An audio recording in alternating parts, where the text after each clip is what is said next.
बिस्मिल्लाहिर्रहमानिर्रहीम। अस्सलाम वालेकुम दोस्तों, कैसे हैं आप? आई डू होप आप सब अच्छे होंगे जी। सॉरी, 2 दिन जो है मैं कोई वीडियो अपलोड नहीं कर सका, बहुत बिजी था।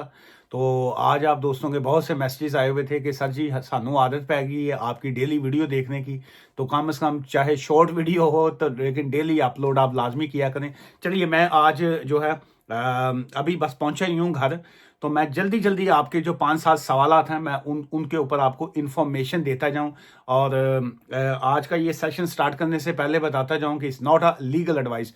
लीगल एडवाइस के लिए इट्स ऑलवेज एडवाइजेबल कि आप मेरे पास आना चाहें, यू आर मोस्ट वेलकम, वरना किसी भी वकील के पास जाके आप अपना केस डिस्कस करके फिर जो भी आप एक्शन करना चाहते हो, जो भी अगर आपने कोई सी भी एप्लीकेशन फाइल करनी हो, लीगल एडवाइस जो है वो लाजमी लिया करें। क्योंकि मैं प्रैक्टिकली आपको बता रहा हूँ कि बहुत से लोग जो हैं जो सियाने बनने की कोशिश करते हैं, बाद में उनका सियानपुना जो है उनको ले डूबता है। और बहुत से लोग जो हैं जब वो अपना एडवाइस सेशन मुझसे बुक करते हैं और वो बताते हैं कि साढ़े को गलती होगी, हमसे बहुत शदीद गलती होगी, हमें फलां ने कहा तुम असाइलम कर लो, हमने असाइलम कर लिया, हमें फलां ने कहा तुम्हारी ये वाली एप्लीकेशन बनती है, ईयू वाली डाल दो। सो और अभी हम पछता रहे हैं कि जी ये हमने क्यों किया। सो इसलिए अपनी सरकमस्टांसिस के मुताबिक, अपनी सिचुएशन के मुताबिक जो है वो एडवाइस लेके काम किया करें।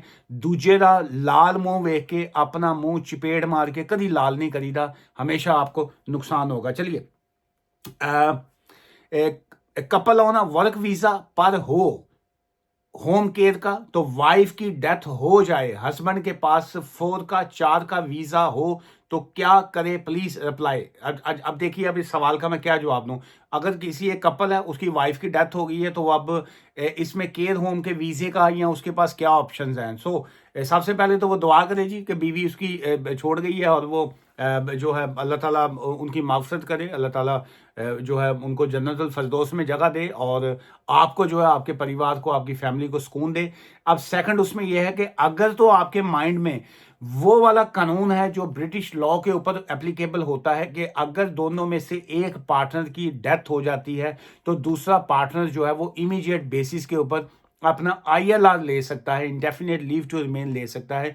तो केयर होम के वीजा पे या वर्क वीजा के ऊपर वो वाला कानून जो है वो लागू नहीं होता। सो अब इस तरह की सिचुएशन में यही है कि जो अगर जो मुझे आपके पॉइंट से समझ आया कि 4-4 ईयर्स हो गए हैं 4 का वीजा, तो बाकी अपना टाइम पूरा करें। जिस वक्त उनके 5 ईयर्स मुकम्मल होंगे तो देन जो है he will be eligible for apply for ILR, indefinite leave to remain.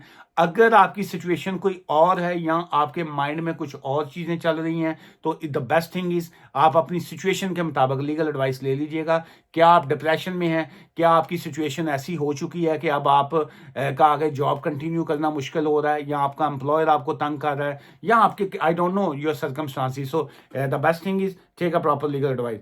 अच्छा, sir can we challenge the decision when the allow work in a shortage occupation?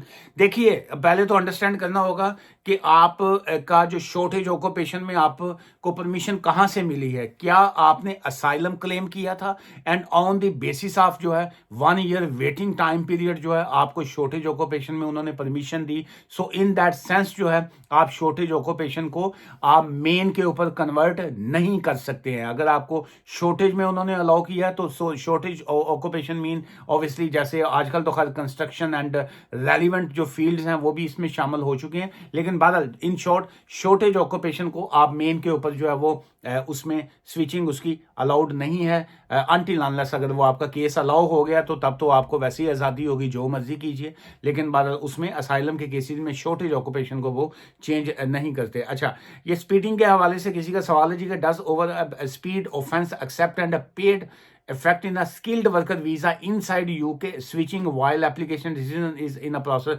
देखिए, जो मुझे आपके पॉइंट की समझ आई है, आप शायद ये कहना चाह रहे हैं कि अगर कोई शख्स जो है वो स्पीडिंग, ये जो ऑफेंस हैं, ये जो ट्रैफिक ऑफेंस आते हैं, अगर वो उसमें किसी का कोई इस तरह का ऑफेंस है तो क्या वो क्रिमिनल ऑफेंस में आएगा और उसका वीजा स्विचिंग में इश्यूज आएंगे कि नहीं? देखिए, इस ऑल डिपेंड्स के जी कि उनकी स्पीड का ऑफेंस जो था वो था क्या।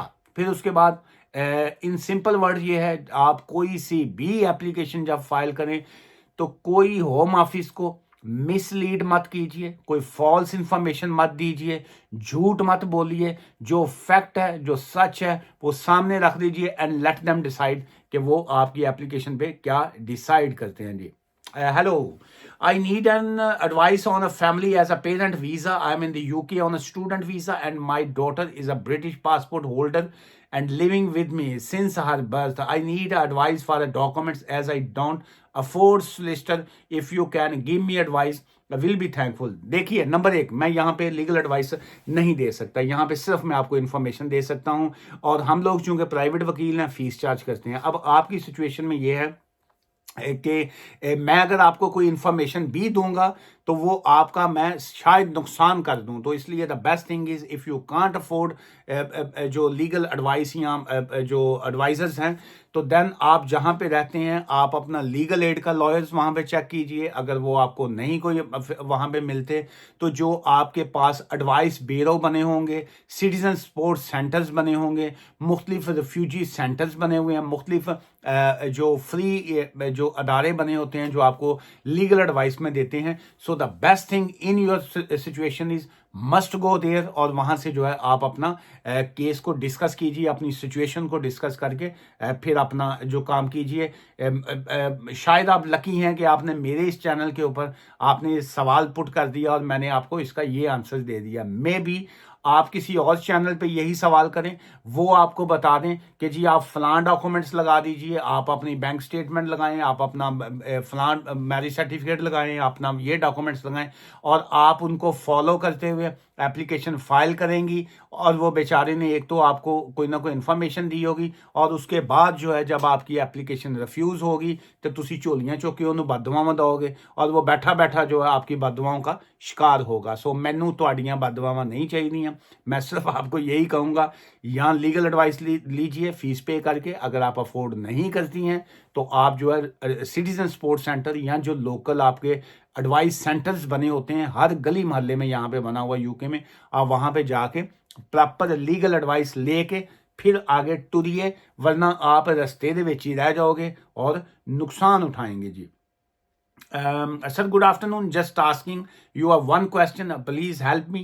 Norway visa regarding already finished my fingerprint. I don't deal European visas. मैं UK based immigration lawyer हूँ जी।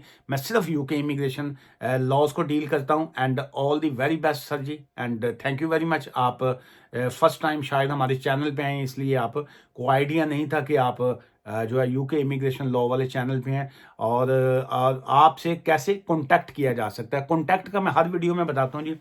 हमारा ऑफिस जो है वो ब्रैडफर्ड में बेस्ड है जी, और आप यूके के अंदर कहीं से भी हैं, या यूरोप से हैं, या पाकिस्तान से हैं, या चांद से हैं, या आप सूरज से हैं, या आप दुनिया के किसी भी कोने से हैं, द बेस्ट ऑप्शन इज कि हमारा नंबर जो है ये बारी लॉ एसोसिएट्स, अगर आप यूट्यूब के ऊपर भी लिखेंगे तो उसका मेन पेज के ऊपर हमारी डिटेल्स आ जाती है। 01274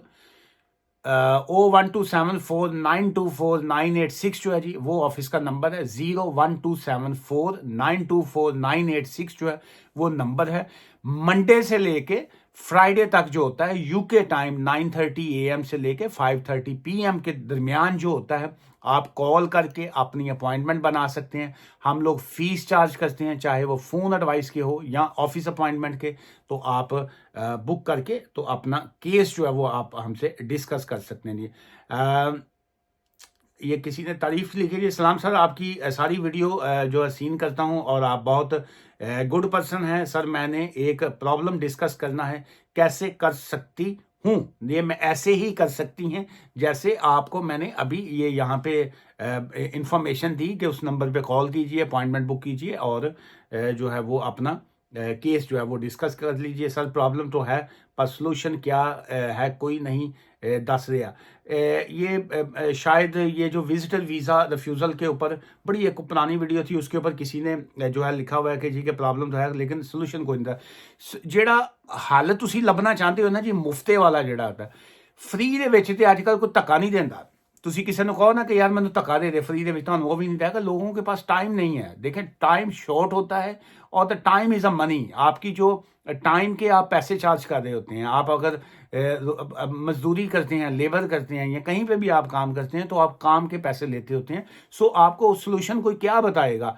आप अपना केस जो है उसको डिस्कस कीजिए, फीस पे कीजिए, फिर आपको हल भी बताएंगे। हर बंदा बताएगा, मैं नहीं खाली बताऊंगा, हर बंदा बताएगा। सो होता क्या है कि एक होता है कानून, एक होता है उसका जुगाड़, एक होता है उसका हल निकालना। सो कोई अच्छा वकील अगर है तो वो कानून को जो होता है वो यूं यूं करके जो होता है ना, कभी सप वेख्या होवे तुसी कोई 9 फुट लम्मा, ते वो रास्ता किवें लभेगा? पानी जो होता है, पानी अपना रास्ता निकाल लेता है। सांप जो होता है वो अपना रास्ता निकाल लेता है। और जो वकील होते हैं, अगर कोई वकील सियाना है, समझदार है, कानून को अंडरस्टैंड करता है, आपकी सिचुएशन को अंडरस्टैंड करता है, आपके सर्कमस्टांसिस को अंडरस्टैंड करता है, तो हर चीज़ का हल होता है। वो क्या कहते हैं, मौत के अलावा जो है हर चीज़ का हल है, अगर आप उसको हल जो है उसका करवाना चाहें। तो आज की इस वीडियो से मुझे इजाज़त दीजिएगा। दुआ में याद रखिएगा। Love you all. Thank you जी। Bye for now.